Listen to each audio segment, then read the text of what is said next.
আসসালামু আলাইকুম, আমি সম্রাট। সবাইকে 6 to 12 একাডেমিতে স্বাগত। ভিউয়ার্স, আজকে আমাদের আলোচ্য বিষয় হলো নবম ও দশম শ্রেণী রসায়ন বিজ্ঞান অধ্যায়ের তৃতীয় অধ্যায় অর্থাৎ পদার্থের গঠন অধ্যায়টির আমাদের আলোচ্য বিষয়। ভিউয়ার্স, চলো আমরা টপিকটি নিয়ে আলোচনা করে দেখি। পদার্থের গঠন, এখানে শুরুতে আইসোটপ এর শতকরা হার থেকে মৌলের গড় আপেক্ষিক ভর নির্ণয়। এখানে উদাহরণ হিসেবে প্রকৃতিতে ক্লোরিনের দুইটি আইসোটোপ আছে, একটা ক্লোরিন আরেকটি ক্লোরিন, একটির ভর হলো 35 আর আরেকটির ভর হলো 37। ভিউয়ার্স, পরবর্তীতে প্রকৃতিতে প্রাপ্ত ক্লোরিন 35 এর শতকরা পরিমাণ দেওয়া আছে 75, আর প্রকৃতিতে প্রাপ্ত ক্লোরিন ভর সংখ্যা 37, এটা শতকরা পরিমাণ দেওয়া আছে 25%। এটা মূলত বইয়ের অঙ্ক।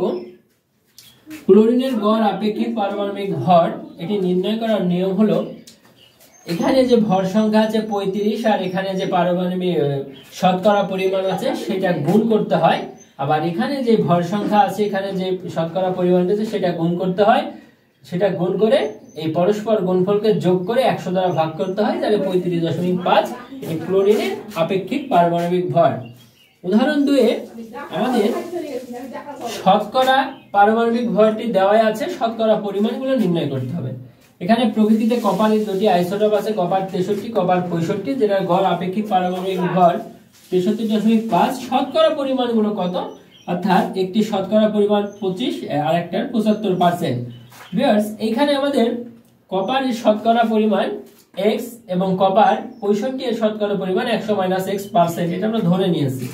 আমাদের এই সূত্র অনুযায়ী এইটার শতকরা পরিমাণ x আর এটার ভর সংখ্যা হলো 63 গুণ x, আর এখানে আমাদের ভর সংখ্যা 65, শতকরা পরিমাণ 100 - x, দুইটা গুণ করে পরস্পর যোগ করে 100 দ্বারা ভাগ করলে, আর আমাদের এই যে 63.5 ছিল এটা ক্যালকুলেশন করে x এর মান 75।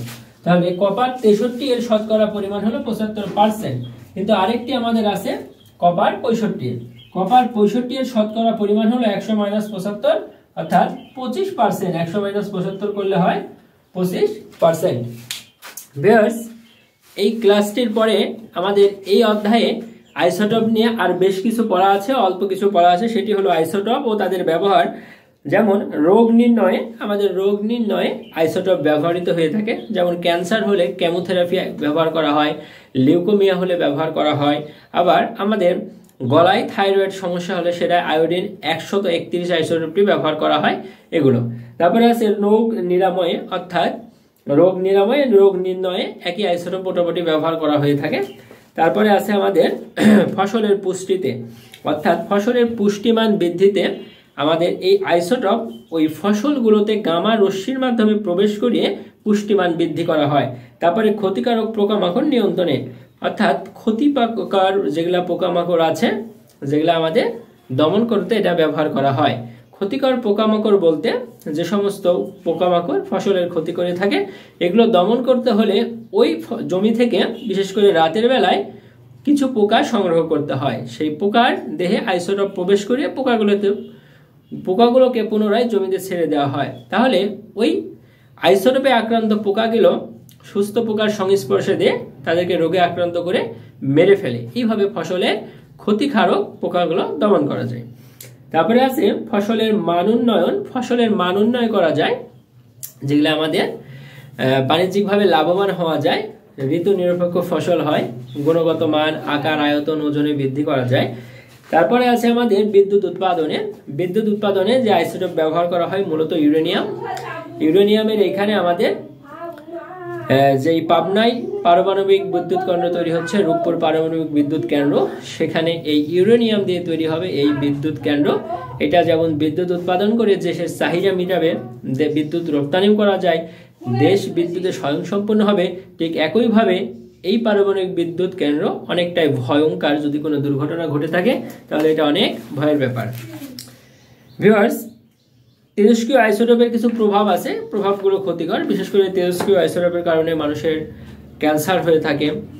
যেরকম 1945 সালে আমেরিকা যখন জাপানে হিরোশিমা ও নাগাসাকিতে দুইটা বোমা নিক্ষেপ করেছিল 6 আগস্ট এবং 9 আগস্ট 6 আগস্টের বোমা ছিল লিটল বয়, আর 9 আগস্টের বোমা ছিল ফ্যাটম্যান।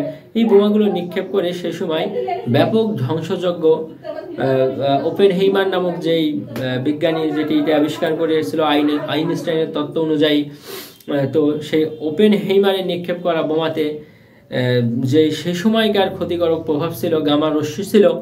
এখনও বর্তমান কালেও জাপানে বিকলাঙ্গ শিশু জন্ম হয় যাদের দেহে সেই 1945 সালের গামা রশ্মি পাওয়া যায় বর্তমান সময়েও। তো ভিউয়ার্স, ক্লাসটি কেমন লাগলো জানিয়ে দাও কমেন্ট বক্সে।